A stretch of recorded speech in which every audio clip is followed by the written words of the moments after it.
കാലാവസ്ഥാ വ്യതിയാനത്തിന്റെ പ്രത്യാഘാതങ്ങൾ കുറയ്ക്കുന്നതിനായി ഉഷ്ണമേഖലാ വനങ്ങളെ സംരക്ഷിക്കുക എന്ന മുദ്രാവാക്യമുയർത്തി അതിരപ്പള്ളിയിൽ പീപ്പിൾസ് ക്ലൈമറ്റ് മാർച്ച് സംഘടിപ്പിക്കും.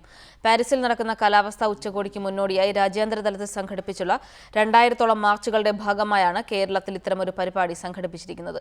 നൂറുകണക്കിന് വിദ്യാർത്ഥികളും പരിസ്ഥിതി പ്രവർത്തകരും മാർച്ചിന്റെ ഭാഗമാകുമെന്ന് സംഘാടകർ പറഞ്ഞു. നവംബർ 30 മുതൽ ഡിസംബർ 11 വരെ പാരീസിൽ നടക്കുന്ന കാലാവസ്ഥാ ഉച്ചകോടിയിലേക്ക് ഉറ്റുനോക്കുകയാണ് ലോകം. ഈ പശ്ചാത്തലത്തിലാണ് ലോകരാഷ്ട്രങ്ങൾക്ക് കീഴിൽ പീപ്പിൾസ് ക്ലൈമറ്റ് മാർച്ചുകൾ സംഘടിപ്പിച്ചിരിക്കുന്നത്. കേരളത്തിൽ അതിരപ്പള്ളിയിലാണ് മാർച്ച്. അതിരപ്പള്ളി ജലവൈദ്യുത പദ്ധതിക്ക് സമ്മർദ്ദമേറുന്ന പശ്ചാത്തലത്തിലാണ് ഈ മേഖല തിരഞ്ഞെടുത്തതെന്ന് സംഘാടകർ പറഞ്ഞു. 144 ഹെക്ടർ പശ്ചിമഘട്ടം തകർക്കുന്ന ഒരു പദ്ധതി വന്നുകൊണ്ട് നമുക്ക് കാലാവസ്ഥാ മാറ്റത്തെക്കുറിച്ച് ചർച്ച ചെയ്യാനാവില്ല. വിദ്യാർത്ഥികളും പരിസ്ഥിതി പ്രവർത്തകരും ജനപ്രതിനിധികളും ഉൾപ്പെടെ നൂറുകണക്കിന് ആളുകൾ ഈ മാസം 29 നടക്കുന്ന മാർച്ചിന്റെ ഭാഗമാകും. വാടച്ചാലിൽ നിന്നും കാലത്ത് 11 മണിയോടെയാണ് പീപ്പിൾസ് ക്ലൈമറ്റ് മാർച്ച് തുടങ്ങുക. മുൻ കേന്ദ്ര വനം പരിസ്ഥിതി മന്ത്രി ജയറാം രമേശ്, സുഗതകുമാരി എന്നിവരുൾപ്പെടെയുള്ള പ്രമുഖർ മാർച്ചിൽ പങ്കെടുക്കും. റിപ്പോർട്ടർ, തൃശൂർ.